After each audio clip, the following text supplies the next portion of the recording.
जहां जीवन है वहां मृत्यु भी निश्चित है। जो प्राणी जन्म ग्रहण करता है उसे समय आने पर मरना भी पड़ता है, और जो मरता है उसे जन्म लेना पड़ता है। पुनर्जन्म का यह सिद्धांत सनातन धर्म की अपनी विशेषता है। जीवन की परिसमाप्ति मृत्यु से होती है। इस सत्य को सभी ने स्वीकार किया है और यह प्रत्यक्ष भी दिखाई पड़ता है। इसीलिए काल मृत्यु से आकांत मनुष्य की रक्षा करने में औषध, तपश्चर्या, दान और मातापी कोई भी समर्थ नहीं है। जीवात्मा इतना सूक्ष्म होता है कि जब वह शरीर से निकलता है उस समय चर्मचक्षुओं से देख नहीं सकता, और यही जीवात्मा अपने कर्मों के भोगों को भोगने के लिए एक परिमित आतिवाहिक सूक्ष्म अतीन्द्रिय शरीर धारण करता है, जो माता पिता के शुक्र शोणित द्वारा बनने वाले शरीर में भिन्न होता है। इस अतीन्द्रिय शरीर से ही जीवात्मा अपने द्वारा किए हुए धर्म और अधर्म के परिणाम स्वरूप मुख दुहक को भोगता है, तथा इसी शरीर से पाप करने वाले मनुष्य याम्य मार्ग की यातनाएं भोगते हुए यमराज के पास पहुंचते हैं, एवं धार्मिक जन प्रसन्नता पूर्वक मुख भोग करते हुए धर्मराज के पास जाते हैं। साथ ही यह बात भी ध्यान देने योग्य है कि केवल मनुष्य ही मृत्यु के पश्चात आतिवाहिक सूक्ष्म शरीर धारण करते हैं, और उसी शरीर को यम पुरुषों के द्वारा वामवपच से यमराज के पास ले जाया जाता है, अन्य प्राणियों को नहीं, क्योंकि अन्य प्राणियों को यह सूक्ष्म शरीर प्राप्त ही नहीं होता। वे तो तत्काल दूसरी योनि में जन्म पा जाते हैं। पशु पक्षी आदि नाना तिर्यक योनियों के प्राणी मृत्यु के पश्चात वायु रूप में विचरण करते हुए पुनः किसी योनि विशेष में जन्म ग्रहण हेतु उस योनि के गर्भ में आ जाते हैं। केवल मनुष्य को अपने शुभ और अशुभ कर्मों का अच्छा बुरा परिणाम इहलोक और परलोक में भोगना पड़ता है। अपने कर्मों के फलस्वरूप मृत्यु के पश्चात जीवात्मा सूक्ष्म शरीर धारण करके स्वर्ग या नरक भोगता है, और तत्पश्चात उसका पुनर्जन्म होता है या उसे मोक्ष की प्राप्ति होती है। परलोक के इस दर्शन पर विशद विवेचना प्रस्तुत की है। हमारे शास्त्रों पुराणों में मृत्यु का स्वरूप, मरणासन्न व्यक्ति की अवस्था और उसके कल्याण के लिए अंतिम समय में किए जाने वाले कृत्यों तथा विविध प्रकार के दानों आदि का निरूपण हुआ है। साथ ही मृत्यु के बाद के और्ध्वदैहिक संस्कार, पिंडदान, दशघा प्रविधि निरूपण, तर्पण, आंध, एकादशाह, सपिंडीकरण, अशौचादि निर्णय, कर्म विपाक, पापों के प्रायश्चित्त का विधान आदि वर्णित है। इनमें नरकों, यममार्गों तथा यममार्ग में पड़ने वाली वैतरणी नदी, यमसभा और चित्रगुप्त आदि के भवनों के स्वरूपों का भी परिचय दिया गया है। इसी प्रकार स्वर्ग, वैकुंठादि लोकों के वर्णन के साथ ही पुरुषार्थ चतुष्टय, धर्म, अर्थ, काम और मोक्ष को प्राप्त करने के विविध साधनों का निरूपण हुआ है, और जन्म मरण के बंधन से मुक्त होने के लिए आत्मज्ञान का प्रतिपादन भी प्राप्त है।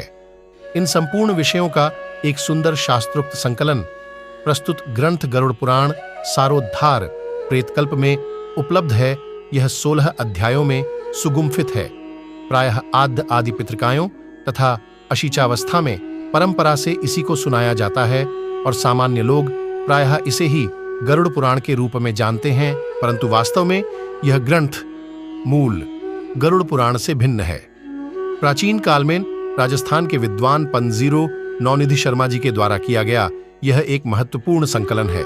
इसमें श्रीमदादि शंकराचार्य के विवेक चूड़ामणि, भगवद गीता, नीति शतक, वैराग्य शतक एवं अन्य पुराणों के साथ गरुड़ पुराण के श्लोकों का भी संग्रह है। कुछ लोगों में वह भ्रांत धारणा बनी है कि इस गरुड़ पुराण सारोद्धार प्रेतकल्प को घर में नहीं रखना चाहिए, केवल आद्य आदि प्रेत कार्यों में ही इसकी कथा सुनते हैं। यह धारणा अत्यंत भ्रामक और अंधविश्वास युक्त है। कारण इस ग्रंथ को महिमा में ही यह बात लिखी है कि जो मनुष्य इस गरुड़ पुराण सारोद्धार को सुनता है, चाहे जैसे भी इसका पाठ करता है, यह यमराज की भयंकर यातनाओं को तोड़कर निष्पाप होकर स्वर्ग प्राप्त करता है। यह ग्रंथ बड़ा ही पवित्र और पुण्यदायक है तथा सभी पापों का विनाशक एवं सुनने वालों की समस्त कामनाओं का पूरक है। इसका सदैव श्रवण करना चाहिए। गरुड़ पुराण सारोद्धार का अवर्ण रूपी यह ऊर्ध्वदैहिक कृत्य पितरों को मुक्ति प्रदान करने वाला, पुत्र विषयक अभिलाषा को पूर्ण करने वाला तथा इस लोक और परलोक में सुख प्रदान करने वाला है।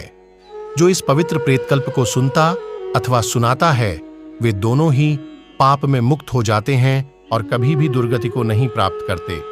इसलिए समस्त दुखों को विनाश करने वाले तथा धर्म, अर्थ, काम और मोक्ष इस चतुर्विध पुरुषार्थ को प्राप्त कराने वाले इस गरुड़ पुराण प्रेतकल्प को विशेष प्रयत्न करके अवश्य ही सुनना चाहिए।